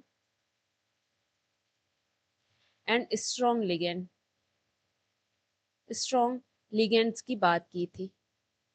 तो वीबीटी जो है इस सीरीज को भी जस्टिफाई नहीं कर पाया। सीरीज को जस्टिफाई नहीं कर पाया कहने का मतलब है वो ये नहीं बता पाया कि कोई लिगेंड स्ट्रॉन्ग अगर किसी लिगेंड को कह रहे हैं तो किस बेसिस पे इसको स्ट्रॉन्ग कहेंगे, या किसी को वीक कह रहे हैं तो किस बेसिस पे इसको वीक कहेंगे, वो वीबीटी नहीं बता पाया। ठीक है, तो वीबीटी हमारा नहीं एक्सप्लेन कर पाता है कि कोई लिगेंड स्ट्रॉन्ग क्यों है या कोई लिगेंड वीक क्यों है। ये वीबीटी की थर्ड लिमिटेशन होगी। और वीबीटी की फोर्थ लिमिटेशन की मैं अगर बात करूं, वीबीटी की फोर्थ लिमिटेशन है ये इलेक्ट्रॉन के एक्साइटेशन को नहीं बता पाता है कुछ कॉम्प्लेक्सेस में। लाइक एक एग्जांपल है CuNH3, जो हमारा कॉम्प्लेक्स है, इसके ऊपर अगर चार्ज की बात करें तो चार्ज है यहाँ पर हमारा +2। इस कॉम्प्लेक्स की मैं अगर बात करूंगी तो पहले हम ऑक्सीडेशन स्टेट चेक कर लेंगे। X+0 = ऑक्सीडेशन स्टेट इसकी 2 हो गई, यानी कि कॉपर +2 ऑक्सीडेशन स्टेट में है। +2 ऑक्सीडेशन स्टेट में होगा तो नॉर्मली इसका जो इलेक्ट्रॉनिक कॉन्फ़िगरेशन होगा, कॉपर के बाद आता है आपका जिंक, इसका मतलब D10 का केस है। D10 4s1 इसका इलेक्ट्रॉनिक कॉन्फ़िगरेशन है, 4p0 रहेगा और 4d भी 0 रहेगा। ठीक है, देन क्योंकि ये कॉपर 2+ में यहाँ पर एग्जिस्ट करता है तो हमारा D9 आ जाएगा, 4s0 हो जाएगा, 4p0 हो जाएगा और 4d0 हो जाएगा। ड्रॉ कर लेते हैं, 1 2 3 4 5 S 1 2 3, 1 2 3 4 5। ठीक है, तो D9 1 2 3 4 5 6 7 8 9। ठीक है, अब यहाँ पर देखो जो ये एक इलेक्ट्रॉन है ये इधर पर ना रहकर यहाँ से एक्साइटेड होकर इधर चले जाता है, और एक्साइटेशन के बाद कुछ इस तरीके के ऑर्बिटल्स में हमें इस तरीके का चेंज देखने को मिलता है। ये 3d 4s 4p 4d 2 3 4 5 1 2 3d 4s 4p होगा क्या, क्योंकि एक इलेक्ट्रॉन एक्साइटेड हो जाता है। इस केस की बात करें पर्टिकुलर, इस केस में ये कुछ एक्सेप्शन वाले केस में है जहां पर इलेक्ट्रॉन एक्साइटेड हो जाता है, और एक्साइटेड होने के बाद ये बचेंगे और यहाँ पर एक इलेक्ट्रॉन आ जाएगा। बाकी DsP2 आपको यहाँ पर हाइब्रिडाइजेशन देखने को मिलेगा। हाइब्रिडाइजेशन हमारा क्या आ गया, हाइब्रिडाइजेशन है DsP2, तो ज्योमेट्री क्या होगी, स्क्वायर प्लेनर, स्क्वायर प्लेनर। और मैग्नेटिक बिहेवियर की बात करें तो मैग्नेटिक बिहेवियर, क्योंकि एक अनपेयर्ड इलेक्ट्रॉन दिख रहा है यहाँ, तो पैरामैग्नेटिक होगा। पैरामैग्नेटिक होगा तो कुछ म्यू एस की वैल्यू होगी, म्यू एस की वैल्यू होती है n+2। N number of unpaired electron है जो कि यहाँ पर एक है, तो म्यू एस की वैल्यू आपको देखने को मिलेगी 1, 1+2 यानी कि रूट थ्री यानी कि 1.7, यहाँ पर म्यू एस की वैल्यू आपको देखने को मिलती है। नाउ स्ट्रक्चर की बात करें तो स्ट्रक्चर कुछ ऐसा देखने को मिलेगा। स्ट्रक्चर यहाँ पर बना देती हूँ, पेन चेंज कर लेते हैं।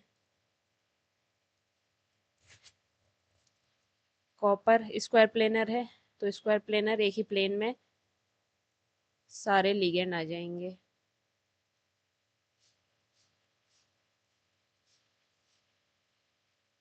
तो इस तरीके का इसका स्ट्रक्चर देखने को मिलेगा, ठीक है।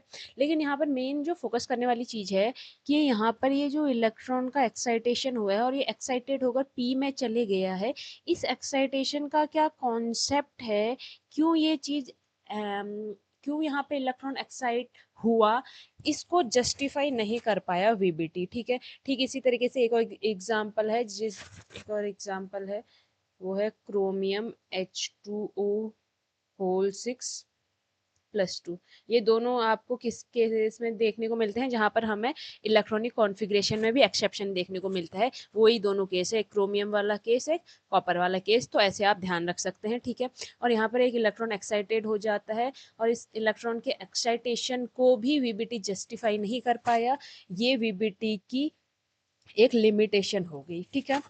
Then fifth and last limitation क्या है वीबीटी की, वीबीटी जो है मैग्नेटिक मोमेंट, हमने यहाँ पर मैग्नेटिक मोमेंट की बात की थी।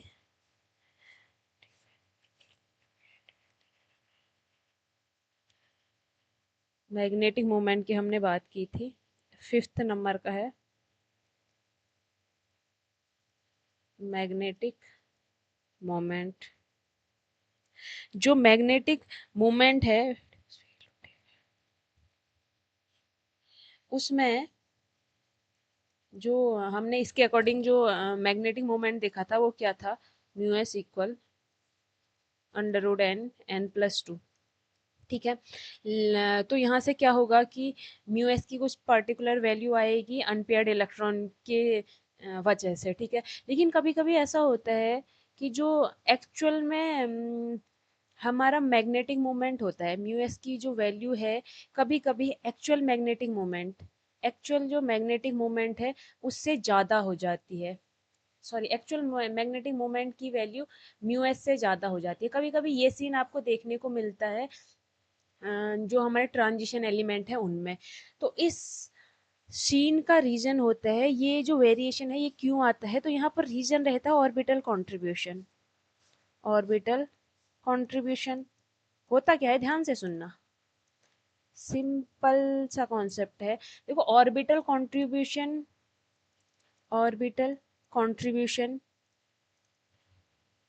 जो होता है, इस ऑर्बिटल कंट्रीब्यूशन की वजह से जो मैग्नेटिक मोमेंट की वैल्यू है वो थोड़ी सी बढ़ जाती है, मैग्नेटिक मोमेंट की वैल्यू इंक्रीज होती है। और मैग्नेटिक मोमेंट की वैल्यू इंक्रीज होगी तो अब जो पहले म्यू एस जितना था, अब वो मैग्नेटिक मोमेंट की वैल्यू उस म्यू एस से तो ज़्यादा ही हो जाएगी, ठीक है। तो ये जो ऑर्बिटल कंट्रीब्यूशन वाला यहाँ पर कॉन्सेप्ट आया, क्योंकि उस वीबीटी ने तो ये कहा था कि मैग्नेटिक मोमेंट यहीं से निकल जाएगा, लेकिन बाद में हमें देखने को मिला कि यहाँ पर ऑर्बिटल कंट्रीब्यूशन भी आ रहा है, जिसकी वजह से मैग्नेटिक मोमेंट की वैल्यू वेरी करती है। इस ऑर्बिटल कंट्रीब्यूशन को वीबीटी जस्टिफाई नहीं कर पाया, वीबीटी इसको नहीं बता पाया, और ये इस वजह से ये जो ऑर्बिटल कंट्रीब्यूशन का इसमें एक्सप्लेनेशन है वो ना दे पाने की वजह से ये भी वीबीटी की वन ऑफ द लिमिटेशन बन गई, ठीक है। तो इतनी ही है वीबीटी की लिमिटेशन। यहाँ पर हमारा वीबीटी जो टॉपिक है वैलेंस बॉन्ड थ्योरी वो एंड होता है। आगे की जो वीडियोस हैं उनमें हम आगे के चैप्टर कैरी ऑन करेंगे। इस लेक्चर के लिए इतना ही रखते हैं। Bye. Thank you so much.